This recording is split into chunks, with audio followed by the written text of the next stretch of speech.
നിറയെ ഈച്ചയുണ്ട്. പക്ഷേ ഈ റാണി കഴിഞ്ഞ വർഷത്തെ റാണിയാണ്. അപ്പോൾ ഓരോ വർഷവും നമ്മൾ റാണിയെ പുതുക്കേണ്ടതുണ്ട്. ഓരോ വർഷം റാണിയെ പുതുക്കി കഴിഞ്ഞാൽ കൂടുതൽ റാണി മുട്ടയിടുകയും കൂടുതൽ കുഞ്ഞുങ്ങൾ വിരിഞ്ഞിറങ്ങുകയും ചെയ്യും. അങ്ങനെ കൂട് നല്ല ശക്തിയുള്ള കൂടായിട്ട് മാറും. റാണിയെ പുതുക്കാതിരുന്നാൽ കൂട്ടിലെ ഈച്ച കുഞ്ഞുങ്ങൾ വളരെ കുറവായിരിക്കും.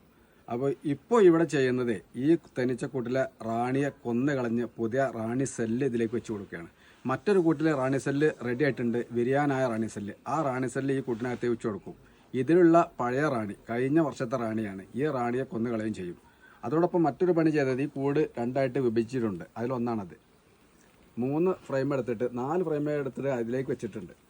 അതേപോലെ 2 ഫ്രെയിം ഇതിനകത്താണ്. 3 വെച്ചിട്ട് നമുക്ക് പിരിക്കാം. അപ്പോൾ ആ കൂട്ടിലേക്കും ഒരു റാണി സെല്ല് കൊടുക്കും, ഇതിലേക്ക് റാണി സെല്ല് കൊടുക്കും ഈ റാണിയെ കൊന്നു കളഞ്ഞതിന് ശേഷം. അപ്പോൾ 2 കൂട്ടിലും പുതിയ റാണി വിരിഞ്ഞിറങ്ങും. ഇന്നോ അല്ലെങ്കിൽ നാളെയോ ആയിട്ട് ആ റാണി വിരിഞ്ഞിറങ്ങുകയും ചെയ്യും. പിന്നെ ഒരു 5-6 ദിവസം കഴിഞ്ഞാൽ അത് മീറ്റ് ചെയ്യുകയും പിന്നീട് അവിടെ നിന്ന് അങ്ങോട്ട് ഒരു 5 ദിവസം കഴിഞ്ഞാൽ വീണ്ടും അത് മുട്ടയിടുകയും ചെയ്യും. അങ്ങനെ 2 കൂടും നല്ല ഈച്ചയുള്ള നല്ല നിറയെ ഈച്ചയുള്ള കൂടുകളായിട്ട് മാറും. പ്രത്യേകം നമ്മൾ ശ്രദ്ധിക്കേണ്ടത് ഈ റാണി സെല്ലിന് വേണ്ടിയിട്ട് വെക്കുന്ന കൂടുകൾ രോഗമില്ലാത്ത കൂട് നോക്കിയിട്ടാണ് റാണി സെല്ലിന് വേണ്ടി വെക്കാനും. അതുപോലെ പിരിക്കുന്ന കൂട് രോഗമില്ലാത്ത കൂടായിരിക്കും നമ്മൾ പിരിക്കുന്നത്. രോഗമുള്ള ഈച്ചകളൊക്കെ ഉണ്ടാകും. പല തനിച്ച കൂടുകളിലും ഈച്ചകൾക്ക് പല വൈറസ് രോഗമൊക്കെ ഉണ്ടാകാറുണ്ട്. അത്തരം തനിച്ച കൂടുകൾ പിരിക്കാതിരിക്കുക. അത്തരം കൂടുകളിൽ നിന്ന് റാണി സെല്ലിന് വേണ്ടിയിട്ട് വെക്കാതിരിക്കുകയൊക്കെ ചെയ്യുക.